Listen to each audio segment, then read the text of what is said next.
Hello and a very warm welcome to the Aline Waites Christmas special with very special guest. Aline Waites, how are you?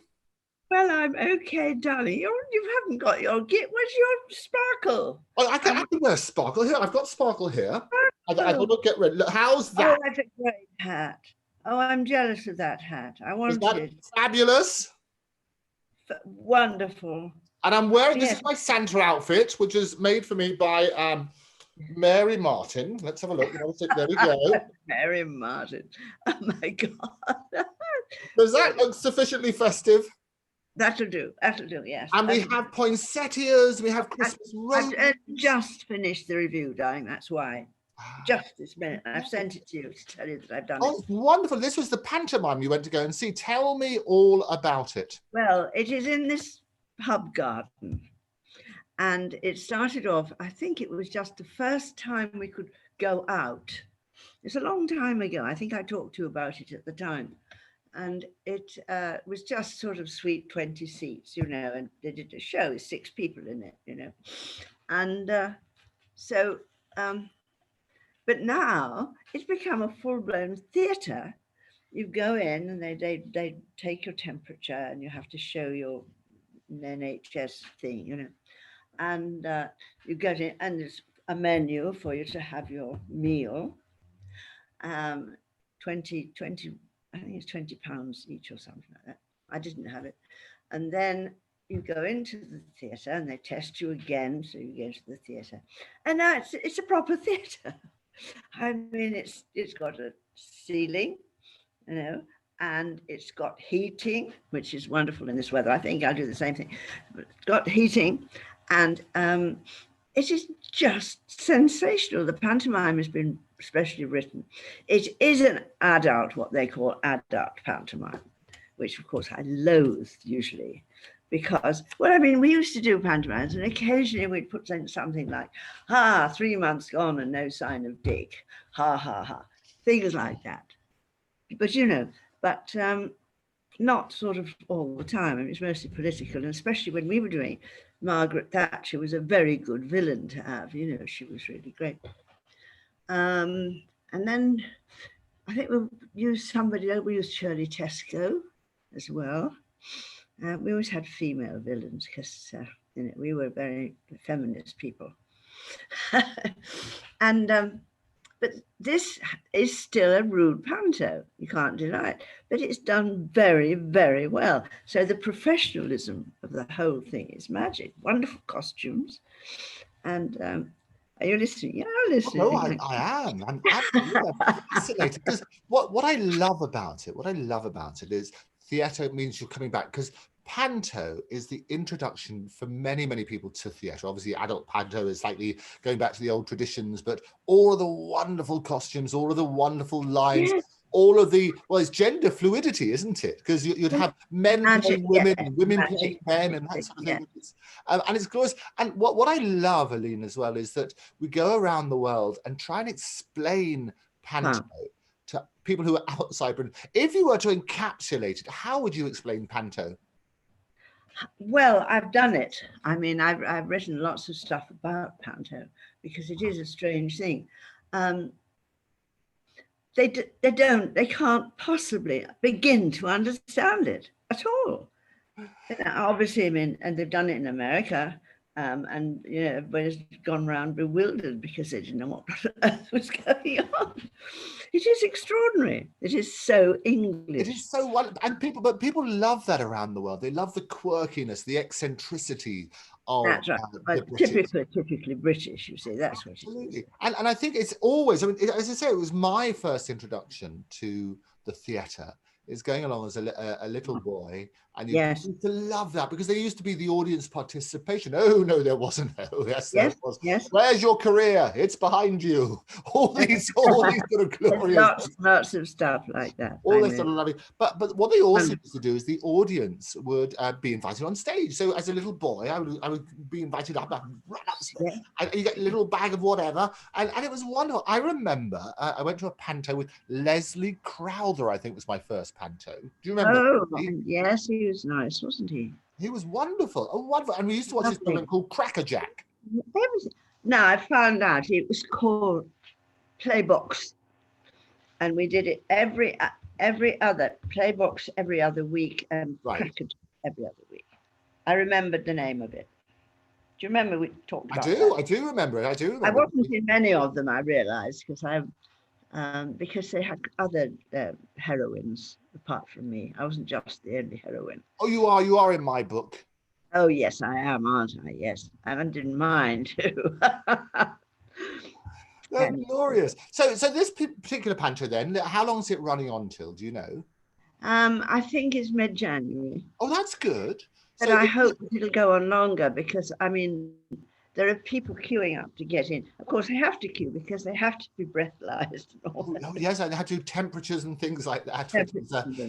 So when they go in, talk to me about the seating then. So particular arrangements. Are you in little bubbles? I mean, how does it work?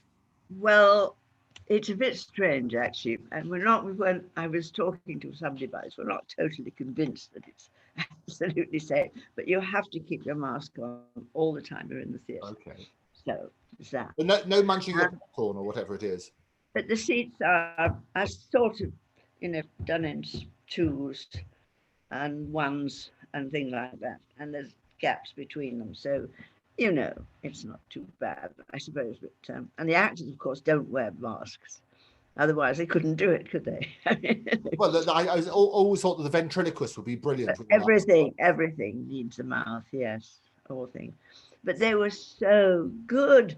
Right. I mean, the kids were so brilliant and correct. And the choreography was terribly funny. And I think this is what the profession's been crying out for, isn't it? You've probably got the best of the best. We want to come back and perform for a live audience, which is wonderful, isn't it? So who was in it? Do you remember who was in it? Oh, well, just a minute. I've got my... Get it. It's all good. I think I've got it here. The people who were in it, they weren't sort of star people. They were just very good people. They were people. In my book, everybody's a star, don't you? I always say that, and people are people. Everybody's a star. They certainly were in this one, absolutely. I mean, the girl, she'd just been doing Maria in Sound of Music, and there's something about Maria in My Fair Lady. But that's all I know, because unfortunately. This is the terrible thing. You see, this is my bad luck. I think I'm just not into things at the moment. They did a program with all the stuff on it, and the names of the characters and biographies of the actors, and of course mine disappeared, didn't it? I mean, I had trouble getting home on all the buses because I got on the wrong bus and I went to Crouch End, not Crouch End. Yeah, that's a long way from you. No, a very long. No, Crouch End is quite near. No, but it wasn't Crouch End. It was south of the river somewhere. Well, you were at Vauxhall. Well, I know the place. I know that. Many places. Begins with a C, like the Crouch End, but the bus goes there. Right. And yes, so it's where the bus goes, which is a long way away. So I got on that bus, and I asked him to stop, the driver, and he wouldn't stop. So then I walked back to Vauxhall and then got another bus that was going to the right place. But during all this hassle and worry, I lost the program. Oh no. So although I know the names of the people, because it's all on the press release, they didn't give any information about their background. Well, we can find out. So, if people want tickets, where do they go to? What's the name of the theatre? And they can. It is called. It's called the Garden Theatre. Lovely. Down in Vauxhall. It's in Vauxhall, and I can give you the address. It's somewhere. This is the press release. You can imagine. Goodness! In fact, it's the press release. The panto must have gone on forever. Oh yes, the press release was huge. Well, what does the press release start with? Because they're always so well written, these press releases. Give me the opening sentence. There we are. There's the thing. Can you read me the beginning of it? It says rescheduled press nights. Beginning of it. Rescheduled press nights and cast revealed for adult panto frostbite. Who pinched my muff? I've left that out because I think that is silly. There is a funny thing that the Dane does, actually, because it's supposed to be very cold. I don't know whether you read the review, but it's in a very cold place called Frostbite. And she keeps saying, my hands are so cold. And the audience have to say, stuff it in your muff. Oh, very subtle. I love the subtleties of English jokes. Yeah. So that is actually, something to shout, and it's good to shout. It's actually stuff it in your muff, I think. Well, I was going to say, it sounds better with a northern accent. Yes, stuff it in your muff. Stuff them in your muff, yes. Did they go all the way with merchandise? Because I reckon, I'm always looking for an extra avenue, an extra revenue stream for people. And I reckon with some good merchandise where they could have put that, stuff it in your muff. But they've got it on their hats. Oh, they have. So they've got little hats. So rather than saying fabulous, like this, you can have not like that. They're just ordinary hats with. I think they've got things written on them, and they've got T-shirts with things written on. Okay, well, that's good. That'll raise a bit of extra money. So people can go. I mean, they're only doing it in the theatre, so I don't know where else they show themselves, because they just live in the theatre, because they do matinees and evening shows. They do, because they have to make money. I've got the. Oh, that's Kevin's number. That's no good. I don't know where it is. I did have it. Oh, well, it's on the website, so you've got the press. But the address is the Eagle, and I think it's Kennington Road or something. Kennington Road, the Eagle. Well, it's very easy to find. The Eagle in Kennington Road, and I think it's Kennington Road. Fantastic. At least January. So tickets are probably still available, hopefully, but they won't be after this particular broadcast and your glowing testimony. Well, they won't be. I got too much lip shot now. Oh no, you don't. You look fantastic as always. So tell me how many seats? What is the capacity of the theatre? Well, I don't know now, because last time when I spoke to them, I said, "How is it that there were only 20 seats available on the first night?" That was at the beginning in March or somewhere, whenever it was. So they said we could now get 70 seats, they said. Oh, that's good, okay. And that's not bad, especially when they do matinees as well. I went to a matinee, obviously, because it takes me 2.5 hours to get there. Yeah. Do you know how much tickets are? Oh, yes, I did know that as well. I found that's on there as well. And there are additional, here we are. Saturdays, Friday, here we go. Saturdays, there's one matinee, Saturday, 2 and 6, so that people can get away. That's a very cheap ticket. And then on Fridays and Sundays and all the rest of the days, I suppose, it's on. There are additional performances on Monday the 21st and Monday the 28th. And there's no performances between the 23rd and the 31st. Okay, well, what I'm really pleased about is... And it's £18. Oh, only £18. So £18 plus booking fee. Well, what's £227 booking fee? So how much is the booking fee? It doesn't say, it just says plus booking. They're normally quite reasonable, but £18 is that's up for a rollicking. I think it's wonderful for the pantomime. And when you think of how all the other not very good ones, which I won't talk about, I've still got to review them. You should. So if that's been a highlight, that's a lovely way of finishing. So hopefully we'll send lots of people down there. I know our mutual friend, Jonathan Hansler, has also got his one-man show, hasn't he? I'm going there, yes. I'm going on just Saturday. I'm going on a matinee to that as well, I think. It's all about George Sanders, which is fantastic. Yes. What do you know about George Sanders? Nothing. Well, only what Jonathan showed me. She's very intelligent. Anyway, I shall go and see it anyway. So I don't know really all that much. I mean, I've seen him in lots of things, obviously. And he always played the same kind of role, smoothie. You know. Well, he was the voice of Shere Khan as well. And he was the voice of Shere Khan, yes. Absolutely good. So I've spoken to Jonathan about that, and that's fantastic. And again, we're really encouraging people to go out and do that. What else have you seen recently? Because it's been a really strange year. We've been crying out. Oh, I've been seeing so many things. I've seen terrible things that have been on video. On television, and there was one that I saw that made me so depressed, because it was so awful, because I don't see the point. I mean, I know everybody wants to work, but they can't just throw things on, which is, I think, what they're doing a bit. They just do something just for the sake of doing it. Oh, that's a shame. What was it? What was the thing you said? I'm not going to tell you, darling, You're obviously. going to tell me? But I thought the whole point, I still Because, but the whole point of a review. I tell you The what. whole point of All a right. review is, It had a glowing review. oh, did it? From you? Not from me. I haven't done a review for it because I couldn't bear it. Was that so? Is that how you work? You if you don't like something, you just don't say anything. No, I try not to be not to be unkind. Isn't that I good? couldn't find anything worthwhile saying about this bloody thing. It was just awful. It was 2.5 hours long. And it kept hopefully finishing, they say, and so and so and so and so and so. And then, it was one of the, oh my God, it drove me insane. And I was so depressed. I was depressed for about 3 days after that. No, that's the worst thing ever. Well, what I like is that there's always, we were told as growing up that the art of good manners is if you have nothing nice to say nothing. Well, yes, I'm afraid that is the case.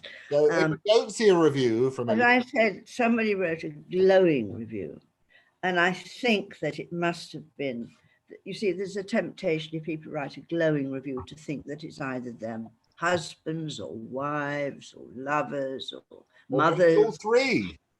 Or all so that is the temptation to think, and there was a glowing review, and I bet it was his lover. And I think also this person, who shall be nameless, actually hired the theatre to do it. So probably. I would still encourage. I what I love about reviewers is that there's the Edinburgh Fringe Festival. One of my favourite reviews and how somebody twisted it, because you could always find somebody who'll say something nice, but somebody went along and a critic was absolutely, they hated this particular production, and they have a star system in Edinburgh. I think 5 stars is the best. If you get 1 star, it's like a yeah. This particular critic went to see this particular production and gave it 1 star, and it was twisted in my favorite way by the production. They said such and such a production, a star. And they worked on that basis. Never let the truth stand in the way of a good story. Well, I know, but it is. You ought to. Well, I mean, you won't speak to Bill, but I mean, Bill has a fund of things. Why wouldn't I speak to Bill? I speak to everybody. They may not speak to me, but I speak to everybody. That's so funny. You know that my friend wrote a play, or a series of plays called Talking to a Stranger. And I asked you once if you'd seen Talking to a Stranger, and you thought I meant, were you talking to a stranger? You didn't realise I was actually mentioning the name. Yes, never talk to strangers. Just made me laugh, I'm afraid. Yes. It's my job to talk to strangers. That's the bit of advice I've never followed. I followed the advice about, I try to be nice. It's a terrible word, but I try to be pleasant to people. And I always work on the basis. I try to find the good in everybody. I do. And so the bit of advice, I did follow that bit of advice. So if you haven't got anything nice to say, say nothing. Nothing nice to say nothing. The other bit of advice I didn't follow is don't talk to strangers, because I spend my life talking to strangers. I always talk to strangers, and I especially talk to the people who sit on the ground with a thing saying, because I think, well, it's the least you can do. Nowadays, you don't have money. You don't have cash to give them. So at least you can give them a sort of funny time. I really hope, and it's one of the things we've spoken about beforehand, because this has been a rotten year for several people. A lot of people are isolated. A lot of people have felt away from their family. They haven't been able to see it. Yeah. And the one thing that I really hope comes out of 2020 is that we reevaluate our relationship with people, and we value the things that we've always taken for granted. A bit of human kindness to anybody, a nice word to somebody on the street, or whatever, a smile, even though you can't see it behind the mask. You can sometimes tell with your eyes. All of those sort of things would just make the world a better place, wouldn't it? Of course it would. I mean, that's what everybody's fighting for. All that lot of people, us lot of people are fighting for that. But there's also another lot of people who are fighting to be horrible to be everybody. Not everybody, but certain people. I mean, you know, I hate to say this, but there's the Donald Trump people. I know you love Donald Trump, but I'm afraid he does. He does start fights. What I try to do, just be really clear, I tend not to make any political statements at all. All I try to do is balance an argument. Because what I believe, as my background as a barrister, is that everybody's entitled to a fair trial. Everybody's entitled to have their... But I think the trial should come quite soon. But the reality is, what happens? I don't like it when people are shut down. I don't like it when people pull the plug, when Twitter pulls the plug, when Fox News pulls the plug on Trump. I would rather hear the argument and then balance it. And I've always never get an argument, darling. You know that as a barrister, that nobody ever tells the truth. Everybody tells their version of the truth, and I think what happens, and it's the same. Throughout this glorious, exciting time, I've spoken to everybody, as you know, everybody from every walk of life, and I try to listen respectfully to what they're saying, their opinions, and some people genuinely believe what they're saying. So they do. In my book, doesn't mean they're lying. They might be misguided as to what they're saying, but because they're genuinely saying doesn't mean it's not a lie. I think a lie is a conscious untruth. If you're misguided, or maybe you haven't got all the information, or you haven't fact checked or whatever, most people are regurgitators. And what I've always said, and without being funny about it, they will search out, first of all, evidence to support their own opinion. And whether that's you read a particular newspaper, or you watch a particular news channel, or you listen to certain people in your media bubble, they're all confirming prejudices. That is what you do. Regurgitating. Is that a fair comment? The weirdest thing today is blaming Angela Merkel for everything. I mean, how daft can you get? Oh, that stupid magazine, that stupid paper. But I mean, you know, it's got the headlines everywhere, though, hasn't it? You know, that's what's funny. I mean, I haven't even looked at Andrew this morning, Andrew Marvel. Yeah. Andrew Marvel? Andrew, what's his name? Marvel. Well, I'm the Andrew Marvel. The Andrew You're Andrew Marvel. Andrew Marr and Andrew Marvel. That would be good. I could that poem for you. All that. I don't know. Anyway. But it was Denzel Washington. I said this before. It's Denzel Washington who said, if you don't read the papers, you're uninformed, and if you read them, you're misinformed. You're misinformed, yes, absolutely. Absolutely. And I think that's the thing. I would urge everybody, I've always have done, question everything. I'll question you one day, then you'll be surprised. I've always said I was going to interview you, and I will one day. Well, anytime I am ready. Anytime you're ready, I'll spot. Well, I mean, every time. This is the Aline Waites Christmas special, which is wonderful. So I should ask, as your Christmas special, talk me through the year. What have been the highs and the lows for you? Well, I must admit that every Sunday, I wake up and think, oh my God, it's Sunday. I hate Sunday. So 2020 has been a whole year of Sunday. There were no highlights, really. I'm talking to you was very lovely, because that got me through that first lock-in, I must admit, because it was something to do, you know. And apart from that, very little. It's been very, very boring. I went to Henley on my birthday, and that was lovely. You know, I always enjoy going there. It was not going to happen at Christmas because Aya's got so much work on over Christmas that she's not going to be able to drive me around. So Aya's your daughter? My daughter-in-law, yes, I call her my daughter. We always refer to her as your daughter, normally. I always call her my daughter, yes.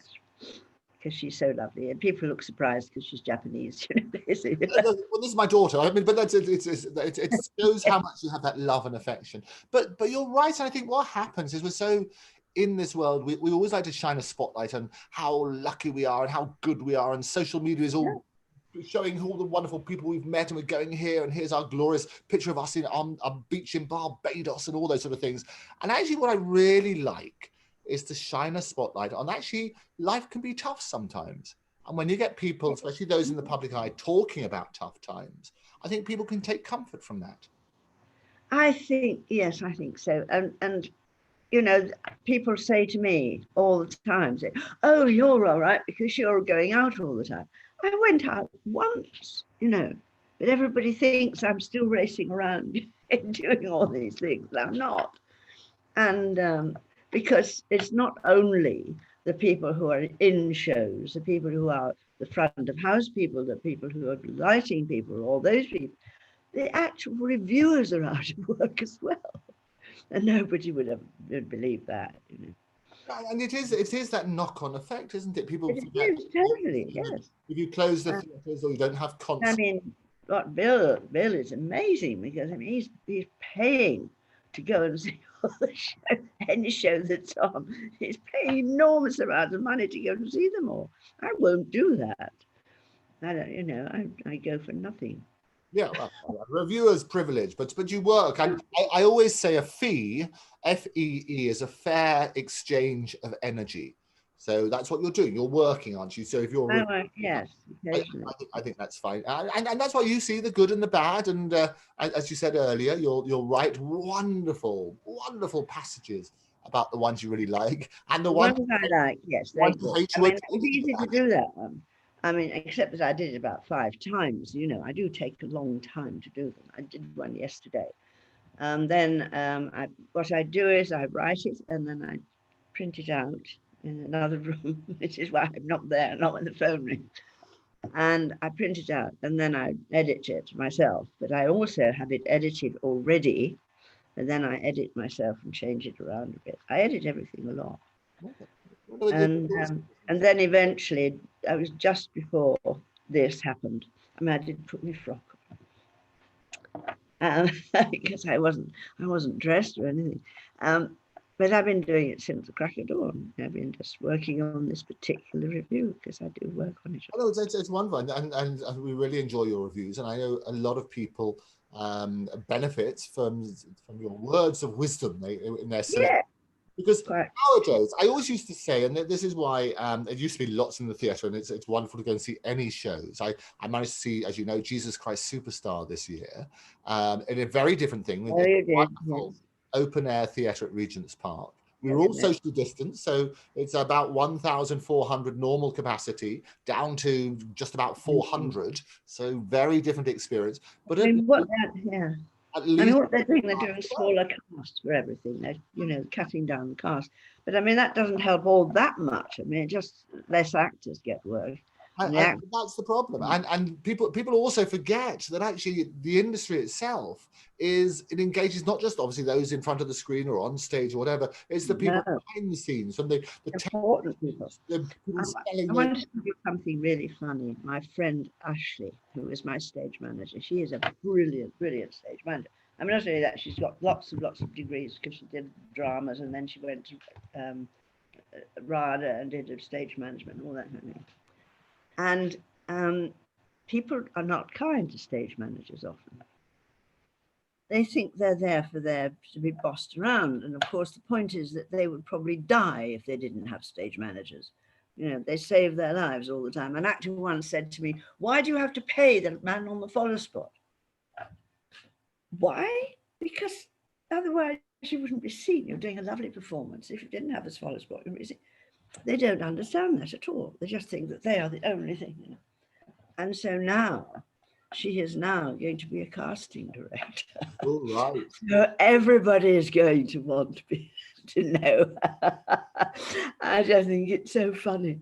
Well, I think that's one of those jobs where you never have to buy a drink or a meal in your life. Ever. No, everybody loves you. And directors love you as well, of course, because, you know, you get the people. I mean, they might choose the people eventually, but yeah.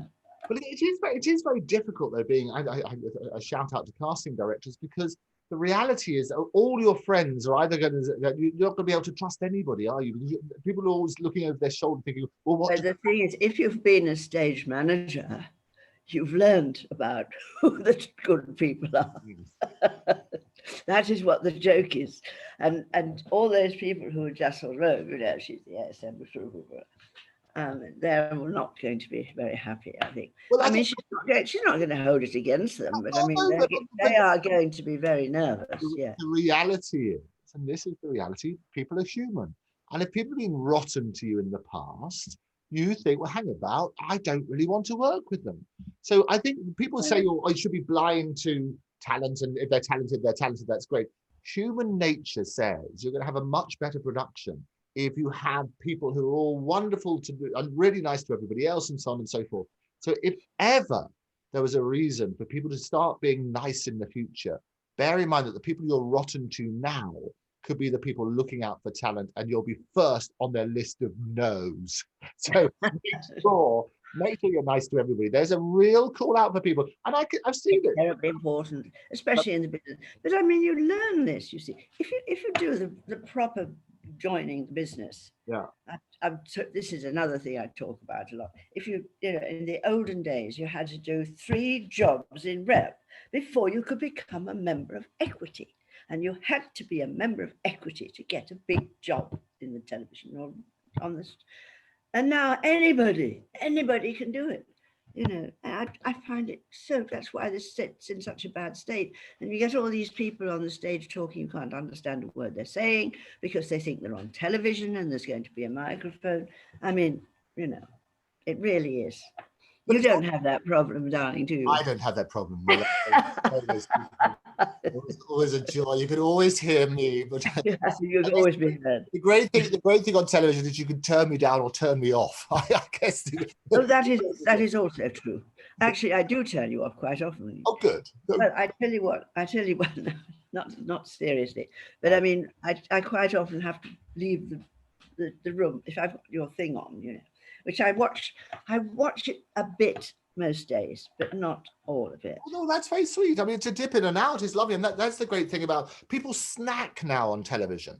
And I think, and what I mean by that is you've got a moment here, so you'll catch a little bit. And this is why in the Andrew Eborn show, which you're referring to on Stellar TV, I like to do it on bite-sized chunks. So it's like little 5-10 minute segments which you can dip into, and we cover everything from the arts to shining a spotlight on new talent to the environment. We have cooking, we have history, we have exercise, we talk about mental health, really, really important things, but in a magazine format. And I think what I like about it, you can dip in and out. And because we do the live show every day, 9 o'clock during the days, I can't catch up. Yeah, I don't really have time to sit and watch television for an hour every morning. But I do try.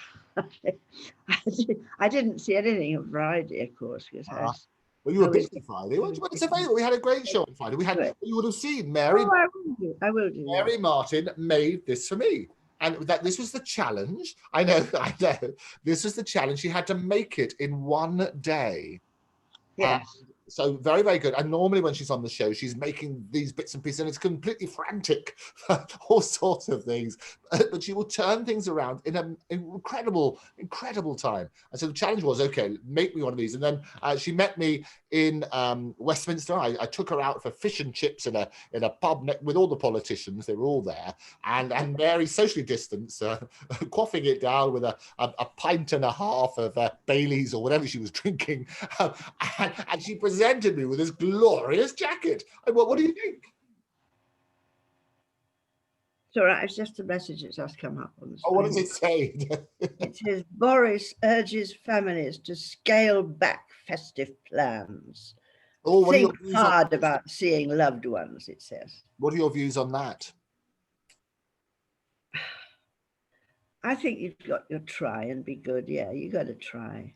But I mean, even if we've thrown it, Ashley was in tier 3 and she came to town last weekend. She lives in Stoke-on-Trent. Tell me who Ashley is. Ashley is who was my stage manager, who is now a casting director. But she can't do anything at the moment because, you know, she's doing things in shop windows. She's arranging shop windows or something like that. So she was okay to come because she got something, I don't know, she was able to come to London because she's in Stoke-on-Trent. Lovely place. Love Stoke-on-Trent. Do you? I don't know it at all. It was very good. The potteries and things like that. Very nice. They've got a very good university up there, Keele University as well. Keele, yes, I know about Keele. Yes. Robbie Williams. Challenge. My Do you old do friend this? Robbie Williams comes from Stoke-on-Trent. Robbie. Yeah, so but part of a little band called Take That many years ago. And I can tell you. No, and his father used to sing in pubs and things. Oh, did you know his father? I didn't know his father, no, but I knew of him. You know, used to sing in pubs. Well, I met Robbie when he first started, and Take That. I was doing the warm-up for a Saturday morning children's show. Yes. Motor What was that? Yeah. And every Saturday morning, I would go down to what used to be the TVS studios in Maidstone in Kent. And I used to love doing it because they had the wonderful canteen with the best cooked breakfast you could imagine. So I would get there particularly early and eat my body weight in sausages and bacon.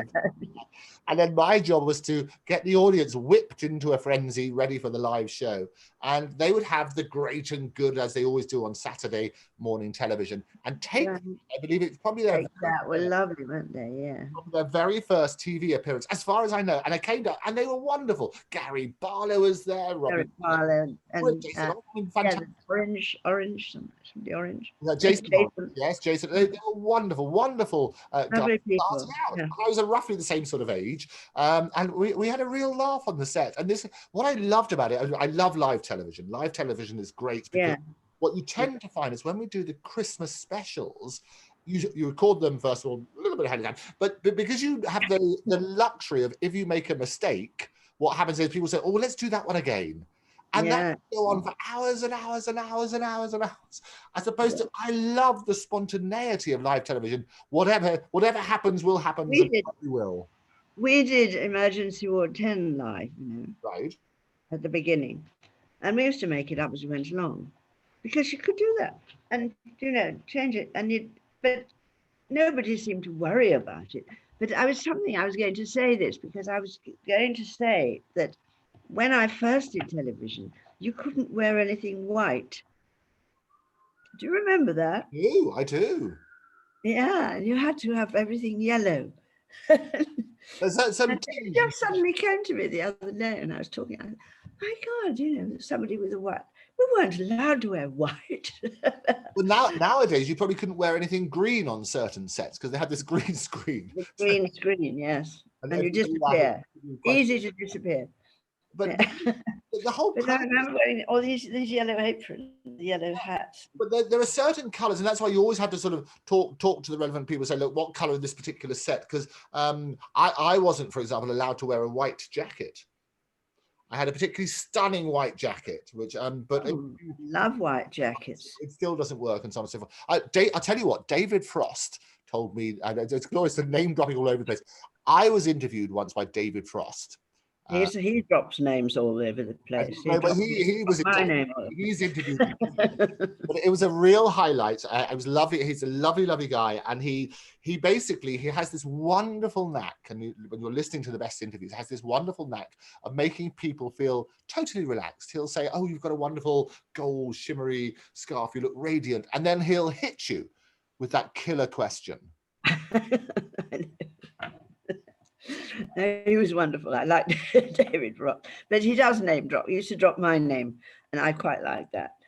Oh, but he's I think that's the secret. Is that he's a real charmer. I mean, he talked to me about intellectual property. I was talking about magicians' tricks, Penn and Teller, and they were preserving this wonderful shadow of the rose. And basically, there was a Dutch magician had put out this routine. And this Dutch magician was effectively earning money from one of their glorious routines. And Penn and Teller sued them. And it was all about intellectual property rights and glorious things. And so we talked about magic and intellectual property. But the real art of it, and what David said to me, is that many years ago, you weren't allowed to wear red for certain things. And he now always wears red socks. We both had red socks on, and we were quite proud of it. Mine matched my eyes, but David was really good. So every time I wear red socks, it's a small thing. I always think of David Frost. But people do have ghosts, and I'm not talking about people who are dead. I mean, no, David is dead, but I find that there's certain places I go in London which always make me think of certain people, you know, and it's very strange. When I go to the doctor in Adelaide Road, we did a show for some Jewish charity there, and Barry Booth was part of it. And I always think of Barry Booth. Whenever I go down there, I think of Barry Booth. I think, I must ring Barry up and wonder if he's all right. And of course, he figures in Thing Called Joe. He's one of the people who, you know, Joe is 3 people in Thing Called Joe. You don't have, I know you haven't read it, but Thing Called Joe is very good. And it was based on 3 separate people. Robin was one, Barry Booth was the other, and Johnny Hewood was the other. And so I used bits of all their stories, you know, to make up the one person story. Yeah. No, glorious. Well, it is always sort of fun. I mean, so looking, 2020 hasn't been a great year, as you said. It's not been a great year, no. What have you got plans for Christmas? What do you think you'll do for Christmas? Well, what I'm planning to do, I mean, Aya is going to come and pick me up on the 22nd, I think it's 22nd, and take me down up to Whitney. And then she's going to disappear because she's got so much work to do. She actually got people coming to the house to have their face done. Okay. Well, she does people's hair and faces and bodies and things, and decorates everything, you know, sorts things out. What is that Japanese thing that they call it, where they come into a room and immediately start moving things around? Are you thinking about feng shui? Is that what you're talking about? Yes, feng shui. Okay. But that the spirits can flow nicely through, and that's what you have a little bit of. That's right. But you go, you know, you go left and lose it for a minute, you come back, and you don't know where you're doing. Is that what she does? Does she come into your room and move things? Move things. Well, she used to live here, you see. She used to live with me before they got married, you know, before they even got engaged, really. Yeah. Right. But she was doing a course at Golders Green. Not sure what it was, but she was doing it, something to do with English, probably. Anyway, she got through her exams. She was, you know, she'd been accepted as a British person. Well, she will be accepted, I think, by about next August or something, because it takes a long time. But she's passed the exams anyway. And then she'll be English. Is that what happens? Okay. Glorious. So it's lunch itself then. What would you have for Christmas lunch? Traditional, or do you have something a bit? Well, I like turkey and all that stuff, yes. But I mean, they are, you know, well, they are a bit inclined to go vegan. Vegan? But not all that much. Not all the time, but they do a bit. I have to say the best cauliflower cheese I have ever had and the best macaroni cheese I have ever had was vegan. Oh, yes. So there are some glorious dishes, and I've said this before. I think the biggest thing about veganism is it needed a PR campaign, so people didn't think it was you're just eating a bit of tasteless carbon. I know. Food is sensational. Sensational is. Yes, indeed. Well, I think I wrote another thing. I did get out. I was going to somewhere in England's Lane, I think the chemist or something like that. And there's this new cafe in England's Lane called England's Lane, I believe. I wonder how long it took them to think of that. I know, but they've started calling everything in England's Lane. Like there's this massage parlour in there, and it's called The Lane, you know, and things like that. And I had this joke about the pub, which has always been known as the Wash, because it's the Washington. So I thought maybe that's going to be the Washing Lane, you know. Oh, that would be good. Anyway, and it has all things made beautiful. I had actually had cheesecake. Now, if you go to New York, what do you have? The cheesecake, of course, and it's the best cheesecake in the world. And I can't even remember the name of the place, but there's a special place that do it. And so, anyway, so I've seen them have this cheesecake. It's not the same shape as, you know, it's more like a cake shape rather than, you know. So I've been looking at this. I thought, no, I wouldn't try it, you know, because it won't be the same as New York. Anyway, so the other day, because I was out there, and I thought, all right, I'll have the blueberry cheesecake. Ooh. Right, blueberry. Now, this is not just cheesecake. And of course, the base is made with almond flour. It's not made with wheat flour. There's no wheat anywhere. There's no any of these things. And everything is vegan. And it is the best I've ever had. And they make all their own things. And I've had spinach and carrot cake, and all those wonderful things, wonderful cakes they make. It is sensational. And the other thing I like about vegans, and it is like a sort of movement, if you like, they have these wonderful festivals. So you'll go along, it's like a big party. You'll see people with their different stalls with the environmental t-shirts saying, be kind. There was a particular cookie lady who was wonderful. Every time I would come, she thought that I looked like Anthony Bourdain. And do you remember him? He was a wonderful Anthony Bourdain who would go around and she would give me the biggest welcome. She was a lovely Spanish lady. And I always get told I either look like Anthony Bourdain or I look like Will Ferrell, or sometimes a bit of Jeremy Clarkson thrown in, sometimes Hellboy, all that sort of stuff. There's a little bit of all of that in there, but occasionally I look like Andrew Eborn as well. So it's always a You do look a bit like him, I must admit. A little bit like him. I mean, I don't really know him, but I mean, nobody knows him. Nobody knows him. I think I'm what's left of Andrew Eborn. I think that's what it is after this year. But what I love about it, there's a great atmosphere. And that's what we need. It's a community. It's a fantastic. I like my lumps of meat. I do. I'm not apologetic about that at all. But vegan food and the culture and so on and so on, it is wonderful. It is Cherokee. I mean, I have to say. That is exactly what it is. And so on your Santa's list then, for list of prezzies, what be on top of your list? Give me your top three. A moth. A moth? I met a moth the other night who loves to play with fire. He was trying to get into a 100-watt bulb to fry himself on a wire. That's true. No, a mop. I want an electric mop. An electric mop? I've seen them. And they go like that, and you just... What a wonderful thing. But I mean, it's in an ad, so it's probably no good at all. Well, no, these ads are all fact checked now. This is the great thing about it. They have to. Oh, really? Well, anyway, that's what I've asked for. I've asked my family for a something mop. I can't remember what it's called. Okay. But, I mean, you just hold a marvelous mop.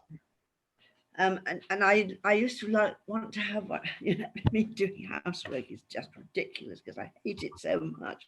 But the idea of having something you just do that to, you know, it does itself, you know, is fantastic. It's great. They won't get that. That sounds something very. I've already bought. I bought I wanted a cookie jar. A cookie jar. Cat. A cookie jar for the cat. With like a cat. Oh, not to put the cat in the cookie jar because that. No, you put the cookies in the cookie jar. So I got her that. Oh, that would be nice. Okay, that's very good. But usually we spend less money on presents, but we've decided this year to spend less money. Okay. So, and I've got 3 presents for Fred, and I've got 3 presents for Joe, and 3 presents for Aya. Well, that's very kind. We won't tell them what it is. We won't reveal. It's usually we used to do 6. You see, that was our usual thing. 6 presents. 6. What I also like is that people, because some of them are things like orange, you know, chocolate orange or something like that. But we love all of that, and there's a sort of tradition of a tangerine at the bottom, or a few nuts or something like that. That's in the stockings. Yes. Well, we don't do stockings. We just not like a stocking. No, we don't do stockings. I like the stocking.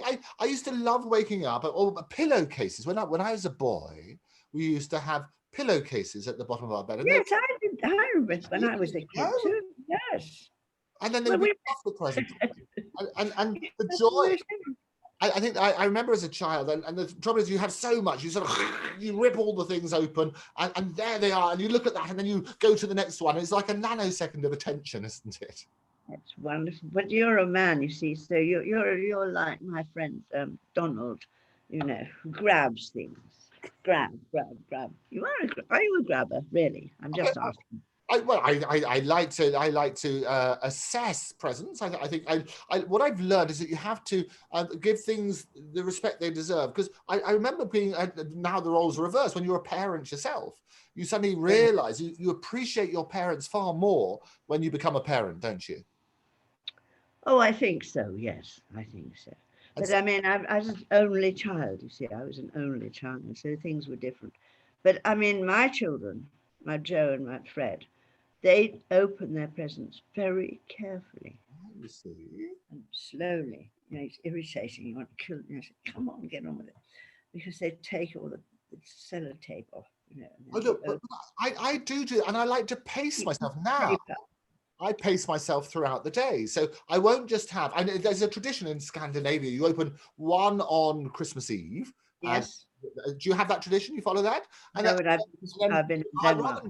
Opening them all up at once, and as soon as we get up in the small hours, as I always do, I try and pace it throughout the days. And I'm quite good at pacing. You're a good pacer, are you? I like to punctuate my Christmas day and open different presents at different times of the day, which would be rather. What time do you have your Christmas lunch? Do you have Christmas That's good, lunch? because you'd always sit down to watch the Queen, who usually, I seem to remember, was at 3 o'clock. And that's the thing. And it was wonderful. That was always a wonderful tradition. I used to love the tradition of the big Christmas, you know, the Morecambe and Wise and all that. Yes. Was that great? Oh, yes. I do miss things like Morecambe. I mean, Joe and I talk about how wonderful comedians used to be. You know, Morecambe and Wise.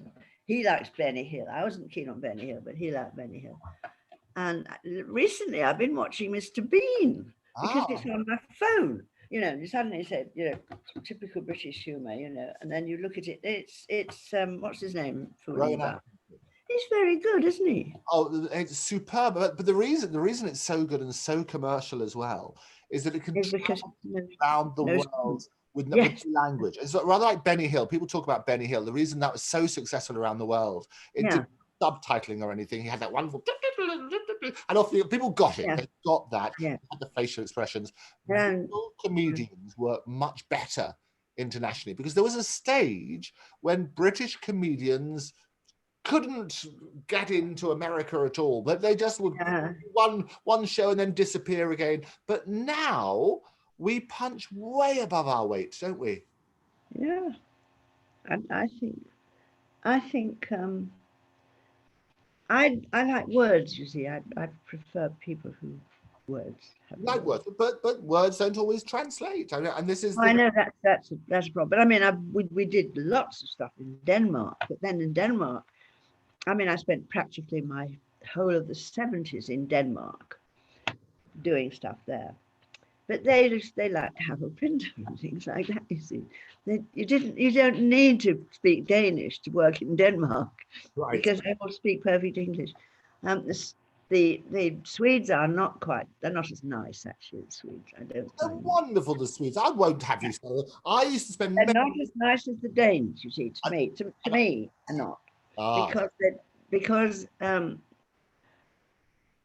I mean, they were so nasty to what's his name? I've forgotten his name. Leonard Sachs. Or what did they do to Leonard? I took Leonard Sachs. I didn't like Leonard Sachs, but I needed somebody to do something. Or maybe they asked for him or something. Anyway, for some reason, I took Leonard Sachs to do a sort of musical show in Stockholm. And there was a big thing. And as he walked in, we all walked into the theatre. For some reason, we had to walk in. And the audience was already there. And everybody cheered and clapped. Wonderful. And when he left, nobody clapped. Oh, no. Well, he tried to patronize them, you see. Now, everybody hates being patronized. I mean, anybody with any sense. That means talking down to people, doesn't it? Yes. And what do you mean? What do you mean you don't know what it means? That is what, what's her name does, that awful girl.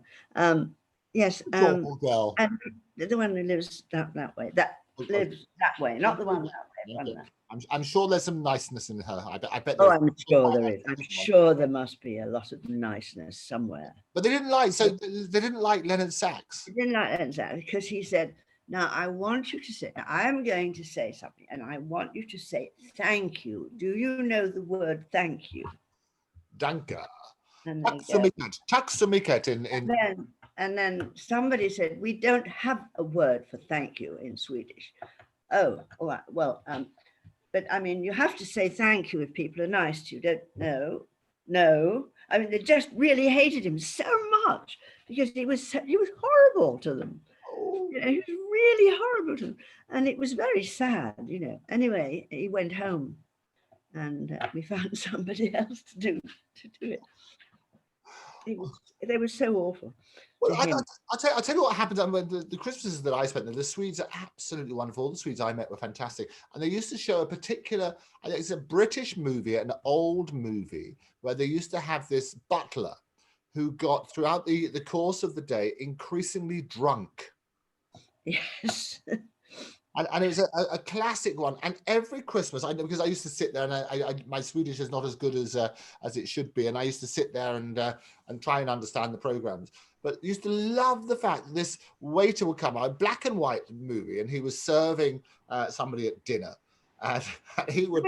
I know what you're talking about. I'm trying to think. Yes, you remember that one. He was the famous Folderol type person, wasn't he? Exactly, and that's what they used to do. And every Christmas time there was a tradition of showing this particular movie, and I used to love it. You laugh because even though you know the jokes which are coming up and everything, you enjoy those moments, don't you? Yeah. Yes, right. Well, I mean, I found, because the Danes, of course, they don't let you speak Danish, really. The only person you really speak Danish to are the taxi drivers, who are usually come from Israel or somewhere, or not Israel, but somewhere Eastern, you know. And so they learn Danish. And it's so funny because nobody in Denmark speaks Danish. They do when they want to, you know, be rude to you, but they don't often want to be rude to you, so they don't want that. Yes, I had an agent. He came over because he was doing his dissertation was in British Music Hall. And he came over and he was trying to talk to the players, but they didn't know what he was talking about. So he came to me and I talked to him. So we actually almost wrote it together. He was a weird person, actually, you know. I said, yeah, I'm sorry. Anyway, so he was just wonderful. He was so grateful that he became our agent. And we were there all the time, really, you know. So I'm sending companies over all the time to Denmark. Glorious place. Well, and you're always guaranteed snow, which is lovely. So you always get a white Christmas. Do you like white Christmases? The only white Christmas I have ever really known was when Joe was born. He was born on the 27th of November. And we were living in Riding House Street near the BBC. And the snow came down, lots and lots of snow, and stayed there because it was Christmas and nothing was driving, and it was there for several days. It was absolutely beautiful. That was a very happy time then, you know. And I had this little baby. He wasn't as argumentative then as he is now. Now, everything I say, he contradicts. Everything I say. Well, that's healthy. I like a good debate, as you know. But did he sleep at night? Was he a good baby? You say good baby, and babies can. Oh, he was a very good baby. Yes, I mean he slept all night and things like that. Okay. And his first word was shit. Was it his first word? Yes. He had something. He was in his cot, and he was just about very small, I think. And he was leaning on his cot, and he dropped something, and he said, shit. He tells me that's not true. He says, I made that up. Well, but he must have heard that children only pick it up from what they heard. Of course he picked it up, yes. Oh, shit. I think it was probably something everybody was saying at the time, you know. So that was what he picked up, oh, shit. Glorious. So funny. It's so funny. Tiny little thing, and with his doodah on it. trousers. It is one. But what, I mean, you talk about, was that your favourite Christmas, or do you have a different one that you remember of all the Christmases? A particular one you look back with and say, that was the Christmas to end all Christmases? I don't think I do really. I mean, well, I used to love the Christmases we did, you know, at the winters we did when we were doing the shows, because we had Halloween. We used to do a Halloween show. And from then on, you know, it was absolutely wonderful. And we had crowds and crowds of people coming. And then New Year, we used to do 2 shows. We used to do the pantomime we were doing, and then in the evening do another show at midnight, you know, things like that. So I remember a lot of New Year's Eves. When I was a kid, we did a lot of New Year's Eves because my mother was very keen on them, and we always had a party, big party on New Year's Eve. And they used to go out first footing. Oh yes, I remember. You get a bit of coal, don't you? And coal, yes. And all that stuff. We used to do all that. But there was always a lot of people around, you know. She used to have a house full of people. Who did you decide to be the first footer? Because that's quite an honour, isn't it? To be the first, yes, that's right. And it's been the first person. You have to have dark hair. You mustn't be blonde. Well, I've been a first footer. Is that right? So why is it? Are you really blonde? Are you blonde? I can't remember. Well, yeah, I'm probably a bit silvery now. I dye my hair silvery now, yes, but are you blonde? But tell me, what is the tradition of first? First one is the first person who comes into your house. They're supposed to bring you luck. It's that they bring a bit of coal. Which all that. Where does that come from? Give them some whiskey in the pie. Whiskey in the pie. Mince pie, yes. So where does it come from? The tradition. Who knows? Oh, somebody must know. They should write in and tell us, and then we could. Yes. What is the first footing? Well, I think you have to be Scottish. Maybe Bill knows. I don't know. I asked. He doesn't really go into Scottish things much, but I did notice that in the pantomime, he did the pantomime last night. I did it in the afternoon, and he wrote a thing about it and didn't write a review. I haven't seen a review. I wouldn't read the review anyway. I don't read other people's reviews. Well, it's that thing of fear that I always have, this terrible fear that I might steal something from somebody. No? And that's one of the reasons, you know, the Abba Dabba, I wouldn't go to the players just in case something happened and I, you know, reproduced something that they were doing. Not that I would, except for Robin. There were some people who were brilliant. I mean, Robin, of course, was magical at the players because he just wouldn't pay attention. He wouldn't do any things. He wouldn't do the things that they expected him to do. You know, like they wouldn't do the words like, for the very first time, all that stuff. He wouldn't do that. You know, he might say it, but he'd say, oh, the first time we've had him here, you know, that kind. He was always doing it differently from everybody else. So that was okay. So I didn't mind him. And Dudley was nice too, Dudley Stevens. But most of them wanted to work at the Pinder, and I wouldn't have them because the only person who worked a lot at the Pinder was Violetta. Do you remember Violetta? You will remember, won't you? Tell me Violetta. Tell me about Violetta. Violetta was very voluptuous. She reminded me slightly of Mary Martin. Very voluptuous French lady. Which Mary Martin? Larry Hagman's mother? Or... Not Larry Hagman's mother. No, your big lady. The one who Where does she come from? Yes, yeah, the jacket lady. Where does she come from? Well, she's in South London. So what's her accent though? She's got a strange accent. Well, I think we all have strange accents. So it depends on where you're from. But no, she's in South London. She's she had a foreign accent. Okay. Anyway, Violetta. This is a funny thing as well. Violetta was French, but she didn't. She came from the Basque country. Oh, right. And so when she had a house in Opes, we used to talk living in Opes on the Nice, you know, down there. And we used to go and stay there with her. And I said to Joe was a little boy at the time. And he learned French, and we went to Paris, and she didn't understand what they were saying in Paris because of the skiddies, you see. I can only speak Skiddese. I can't speak anything else. Because I'd started learning French when I was tidy as well. I had a French teacher. But it was so funny. But she used to do all the French numbers at the players, you know. And she was always going to sit on people's knees. Very ooh la la kind of thing. She was wonderful. And she lived in Sussex somewhere as well. So we used to go and stay with her there as well. She was married to the Gervais Fargent. Now, do you know who the Fargents were? I know some of the Fargents. Yes. Imogen Very theatrical group. Yes. Well, Gervais was her husband. Gervais Fargent. Yes, and they used to come to, you know, lots of the Pinder a lot, yeah. What a glorious, what a wonderful thing. So 2020 has been rotten for everybody, I think, and we're so desperate for 2021. What do you do New Year's resolutions? Are those the sort of things you would ever think of doing? No. Well, I mean, it's a waste of time, isn't it?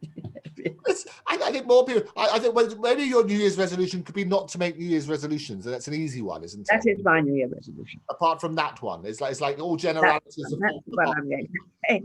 But no, I think that obviously it's the best time to lose weight is actually when that, you know, particularly, you know, whether things are in the right places.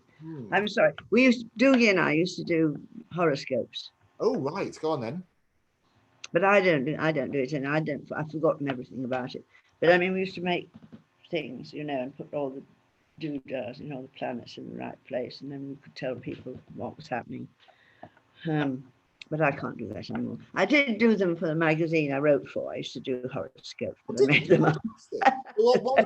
Firstly, on the losing weight thing, I think the important thing is just to be healthy. I mean, as long as if you're a healthy weight, because people don't know that sort of stuff. Well, I mean, I don't understand why I put on so much weight. I really don't, because I mean, I do eat. They always say in lockdown, you're going to be one of three things. You're either going to be a hunk because you work out so much, you're going to be a chunk because you eat too much, or you're going to be a chunk because you drink too much. So one of those three things, or maybe all three, would be working on that. Sorry, but it's all about being healthy. Being healthy is great. I think. Well, I know, but you lost weight, didn't you? I mean, you've never told me how you did.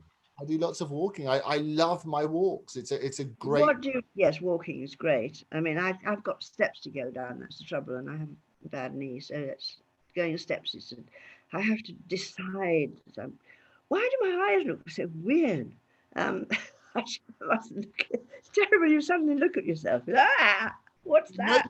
No New Year's resolution, but you do horoscopes. So what are your predictions then for 2021? Oh, I don't have any. Well, I thought if you do horoscopes, you must have some predictions. You must say. No, I used to do them. I don't do them anymore. Okay. What you don't. Isn't that funny? You see, that is on the other. There you go. Fantastic adjusting that. So when you wrote these horoscopes, what did you do? Did you just make it up, or did you? I can't really remember. I mean, the thing is, there are certain things, yes, and I do believe this, that certain people, if they're the first time they open their tiny eyes and look at the world, something happens, and there's something happens to their brain, and that is why they behave the way they do. So when is your birthday? Oh, you tell me if you're good at horoscopes. What star sign? One of those people. What is one of those people? Those people who go around saying, "I know you. You're a Leo, aren't you?" I'll tell you what I like, Aline. People always know that I'm a Leo. Every time I ask somebody what my birth sign is, because they say they do this, it's normally their 12th guess that they eventually get it. So it's quite glorious. I mean, go through the things. So you can have 3 guesses. I'll give you 3 guesses and I'll tell you. I don't do competitions.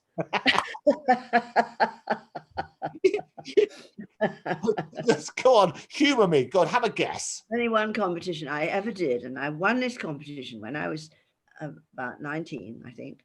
And I wrote a play, and it was in for a competition. And I was also in one of the other plays that was in the competition. And my play came second. Congratulations. What did it My come second? performance came first. Who came first?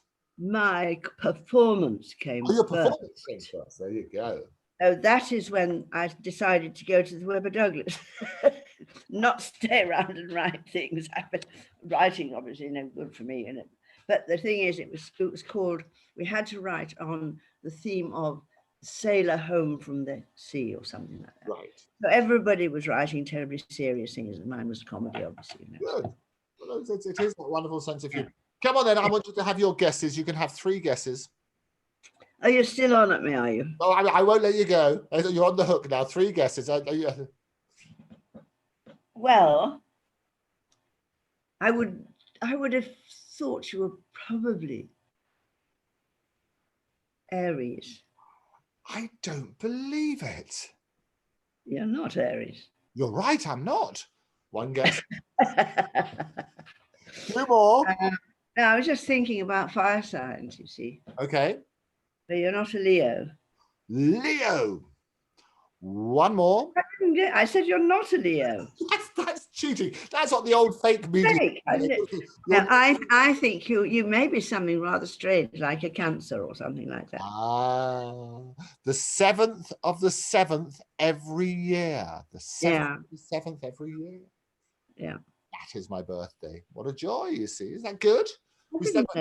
We spoke about my birthday, didn't we, around that? Yes, I didn't know that. I know, but anyway, mine is the 12th of the 8th. I remember. The glorious 12th, they call it. Glorious 12th, yes. Glorious, for all sorts of reasons. Okay, well, look, 2021 is going to be good. We normally finish on a song. You have a poem as well, do you? Do you have a little poem you want to do for Christmas? Oh, no. I don't think I've got a poem. I mean, the moth one was all right at the time, but it's gone. I think it's gone out of my head now. But the moth poem is lovely. I'll do the moth poem if I can remember it. Are you going to finish on the moth poem or finish on a song or both? What would you like? We wish you a Merry Christmas. We'll do that afterwards. Okay, so we'll do the moth poem and we'll finish on We Wish You a Merry Christmas. You've got to join in. And to get ready, should we put our hats on for the last bit? Come on then. For the last bit. Yes, but I'll do the moth first. Do the moth first. Okay, moth. I'm going to do it. I'm going to do it I'm doing it in several different ways, but I'm going to see how I do it today. I don't know how I do it. Okay, well, Aline Waites, this is the moth. Aline, what's this Aline thing? That's my worst thing. I was making sure you were Aline. I have to say, this is the great thing we're going to do in 2021, is the way to talk to Aline is to make sure she's listening, just mispronounce her name and she suddenly erupt into fury. You just said you announced me the other day. I did announce you. I did. You were going to be Aline, I expect. No, I only do that when you're not there. But everybody knows it's Aline. And nobody would dare cross Aline. Well, you know what? Right for the new year. You know, I met a moth the other night who loves to play with fire. He was trying to get into a 100-watt bulb to fry himself on a wire. I said to him, if you keep this up, your years will be painfully few. Do you play with fire because you like it? Or because it's the conventional thing for moths to do? He looked at me all starry-eyed and flapped his wings, and he softly sighed. Have you ever seen the secret heart of a flame? How many creatures have ever seen the secret heart of a flame? So I roll up my life into one little ball, and into the flame I shoot it all. Into the wet flame I fly. What a wonderful way to die. Well, boss, I guess that moth was a fool, I guess. But there's one thing I can't deny. I wish there was something in the world I wanted as much as he wanted to fry. Isn't that sweet? Wonderful, glorious. Well, you're going to play us out then. Go on, I'll get the hat on. Right, okay. We wish you a Merry Christmas. This is a fabulous hat. Aline Waites, and we've got, hold up your teddy bear. Let's have a look at your teddy, because you mentioned about your teddy as well. What does it say on it? It says Teddy's Magical Christmas. Teddy's Magical Christmas. To sing us out. It's been such a joy. This has been the highlight. One of the highlights of 2020 has been the conversations I've had with you. It's been an extraordinary year, and an extraordinary friend. Oh, you are sweet.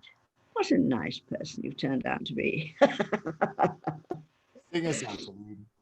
All right. Well, you shall join in. We wish you a Merry Christmas. We wish you a Merry Christmas. We wish you a Merry Christmas and a Happy New Year. Good tidings we bring to you and your King. We wish you a Merry Christmas and a Happy New Year. We wish you a Merry Christmas. We wish. Oh no, then the next bit is. We all like figgy pudding, we all like figgy pudding, we all like figgy pudding, so bring some out here. And we won't go until we get some, we won't go until we get some, we won't go until we get some, so bring some right here. We wish you a Merry Christmas, we wish you a Merry Christmas, we wish you a Merry Christmas and a Happy New Year. Brilliant. Actually. Oh. We used to do a Christmas show every Christmas. I just remember that. And we used to do things like Santa Baby and things like that. And one year we were on a boat going to Gothenburg, somewhere like that, or Göteborg. And it was like this. We were dodging the icebergs, you know, and it was Christmas. And it was like, and Diana Bishop and I were dressed up in beautiful dresses, and we had to do Santa Baby. And part of the choreography is we having to walk sexily up and then back. This boat was going like this. That's right. I just remembered that was a funny Christmas. Oh, we love. Well, I'll tell you what. Why don't you give us a bonus then? Give us a bit of Santa Baby to finish with. Santa Baby, just slip a sable under the tree for me.